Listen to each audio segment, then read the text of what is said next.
Hello, my fellow knights. It is Personal Knight of the Flames, otherwise known as Corrupted Mega on Discord here.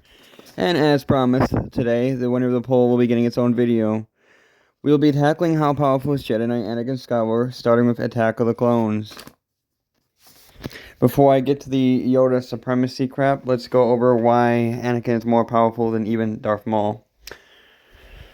When asked who would win in a fight, Ray, Parks, Darth Maul, or Hayden Christensen's Anakin Skywalker, Gillard had no hesitation. Hayden would cream Darth Maul. Bane's power has been passed down for 1,000 years. I vow to be its last recipient. The Sith are fierce warriors who wield great power. They've been in hiding for centuries, honing their skills and biding their time. Finally, they reveal themselves as a Jedi. Darth Maul briefly appeared on Tatooine. Now he's on Naboo, and it takes two great Jedi to battle him. As a Sith apprentice must grow in strength and skill until he or she can surpass the Master. Anything else is regression. Would you have the Sith become like the kings of Shikokan, whose dominion crumbled to the ruins? The rule of two. Thousands of years ago, there were too many Siths. Their allegiance to the dark side, however, made them greedy and selfish. Each Sith was concerned with only his own interests, and as they often disagreed with each other, fighting to the death. As a result, the Sith nearly destroyed themselves. The Rule 2 was introduced to save the Sith Code. This rule states that there can be only one Sith Master and one apprentice at any time. Except the Sith will always try to destroy each other and ensure there will always be one surviving Sith. When the apprentice becomes more powerful than the Master, he destroys the Master and chooses an apprentice of his own. There can be no loyalty among the Sith, only fear and suspicion. Following their defeat, only one Sith Master remained, Darth Bane. To preserve the order in secret, the Darth Lord decided that he would take only a single apprentice. Never again would there be more than two Sith at one time. But members of the Order continued expanding their dark powers without the knowledge of the Jedi, waiting for the opportunity to seize control of the galaxy. Ultimately, Bane's plan produced more powerful Sith Lords for each generation. Qui-Gon Jinn is an experienced Jedi Master. He is taught by a Jedi called Dooku, a forgotten menace. The Jedi first met their old enemy, the Sith, on a planet called Tatooine. Jedi Master Qui-Gon Jinn escorting Queen Amidala to Coruscant when a Sith named Darth Maul rides on a speeder bike and begins to a fierce attack on Qui-Gon. The mysterious assailant fights with a double-bladed lightsaber. It is clear that he is highly trained in the way of the Force. He battles the Jedi Master with incredible skill and power. Qui-Gon struggles to cope with Maul's surprising skills and narrowly escapes when Queen Amidala's starship picks him up. The Jedi is unprepared for the encounter because the Sith were believed to be extinct. It is clear from this duel that the Sith are very much alive and more powerful than ever. Even as early as of AOTC, when Anakin is only 19-year-old, he is perhaps more powerful than 900-year-old Grandmaster Yoda, suggesting some parity between Anakin Skywalker and Yoda even before the flash of brilliance. We'll touch more on that later. Anakin Skywalker, the Chosen One. Anakin is the Chosen One of ancient Jedi prophecy, the one who will bring balance to the Force. He's very powerful in the Force, perhaps even more powerful than Yoda. However, he doesn't yet have Yoda's experience and has a much harder time controlling that power. Manifestations. Anakin feels the weight of the galaxy whenever he attempts to meditate. He sometimes uses the Force ways that more potent than he had planned. See secret bonuses. We will then tackle how Anakin's, his dueling skill is at. His dueling skill, according to himself, rivals Grandmaster Yoda. Now, with these statements from before, it really shouldn't be a stretch. So let's show that.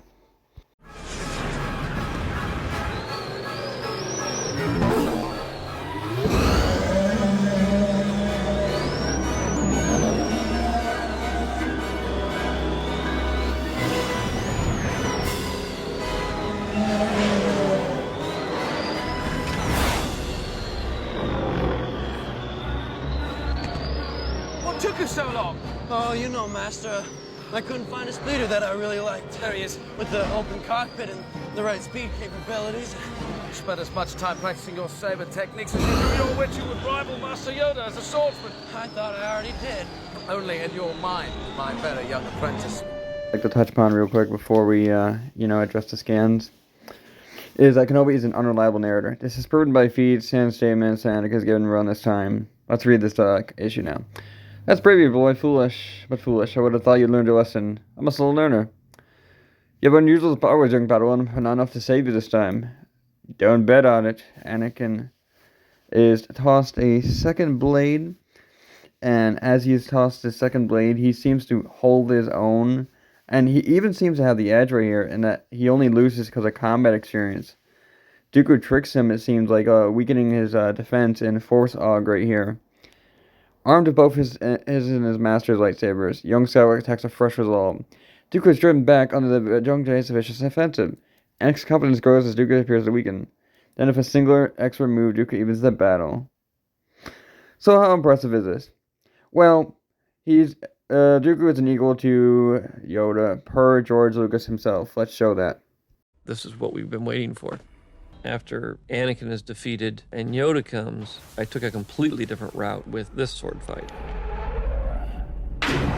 We had all these controversy about whether this was going to work and could Yoda actually fight, a 2-foot frog fight a 6'2" Sith Lord. And I started out doing it fairly conservatively, where he just came and fought. That really didn't work. And it was actually Ben Burt and John Knoll and a bunch of the people sort of in editorial and ILM were saying, we got to make more out of this. You got to use Jedi powers, and you can't just go right into the sword fight. So I decided to go back to the Empire Strikes Back of throwing things at each other, even though I knew they were equal to each other, so it was a hopeless gesture, and they would have figured that out in 2 seconds. But for the audience, it's nice for them to go through this process of everybody throwing everything around. Anakin is just as powerful, if not more powerful, than Grandmaster Yoda and Dr. Randus. He only lacks combat experience. We will now tackle Anakin's flashes of brilliance, which is him tapping into the dark side. Anakin, with his flashes of brilliance, is more powerful than any Jedi ever. He's more powerful than any Sith ever at this time as well.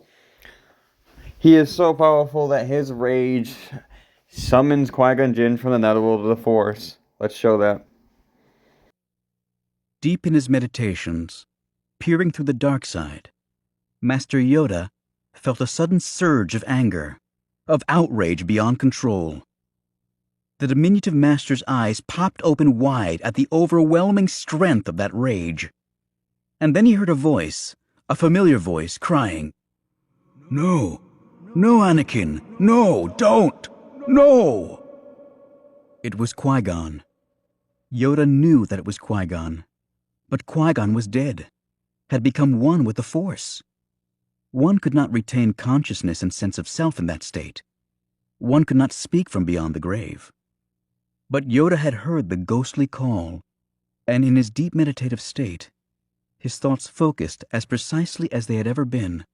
The Jedi Master knew that he had not been mistaken. He wanted to focus on that then, perhaps to try to follow that call back to the ghostly source, but he could not, overwhelmed again by the surge of rage and pain and power. He made a noise and lurched forward, then came out of his trance, as his door opened and Mace Windu rushed in. "What is it?" Mace asked. "Pain, suffering, death. I fear something terrible has happened. Young Skywalker is in pain, terrible pain." He didn't tell Mace the rest of it. That somehow Anakin's rush of agony manifesting in the Force had tapped into the spirit of the dead Jedi Master who had discovered him. Too much was happening here. That disembodied familiar voice hung profoundly in Yoda's thoughts. For if it was true, if he had heard what he was sure he had heard... Anakin, too, had heard the voice of Qui-Gon, imploring him to restrain himself, to deny the rage. He hadn't recognized it, though, for he was too full of pain and rage. He spotted a Tusken woman to the side, in front of another of the tents, carrying a pail of dirty water, and saw a Tusken child in the shadows of another nearby hut, staring at him with an incredulous expression.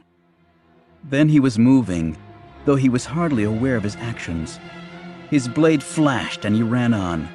The Tusken woman screamed and was impaled. Now all the camp seemed in motion, Tuskens rushing out of every hut, many with weapons in hand. But Anakin was into the dance of death then, into the energy of the Force. He leapt far and long, clearing one hut and coming down before another, his blade flashing even before he landed, even before the two Tuskens recognized that he had jumped between them. A third came at him, thrusting forth a spear, but Anakin lifted an empty hand and set up a wall of Force energy, as solid as stone. Then he shoved out with that hand, and the Tusken spearmen flew away fully 30 meters, smashing through the wall of yet another hut. Anakin was often running, often leaping, his blade spinning left and right in a blur, every stab taking a Tusken down, writhing to the ground, every slash putting a piece of a Tusken on the ground. Soon, none were standing against him, all trying to flee. But Anakin would have none of that. He saw one group rush into a hut and reached out across the way to a large boulder in the distance. It flew to his call, soaring across the sand, smashing one fleeing Tusken down and flying on. Anakin dropped it on the hut full of Tuskens, crushing them all. And then he was running, his strides enhanced by the Force, overcoming the fleeing creatures, slaughtering them, every one. He didn't feel empty any longer. He felt a surge of energy and strength beyond anything he had ever known. Felt full of the Force, full of power, full of life. Anakin in the flashes of brilliance, or the dark side, is far more powerful than any Jedi, and far more powerful than any Sith at this time. The Jedi fear his power is even too powerful to control even. Since joining the Order, Anakin has become impressively powerful in the Force. Some in the Jedi Order fear that Anakin might simply be too powerful to control. In conclusion, Anakin in a base state is just as powerful as Grandmaster Yoda and Darth Tyrannus in pure statistics, if not superior to them. But because of the lack of combat experience, he does get arrogant, which is why, his confidence was growing the more he was having the edge on Tyrannus, which Tyrannus used his advantage and outmaneuvered him. This is Personal Night of the Flames, and I'll see you guys later.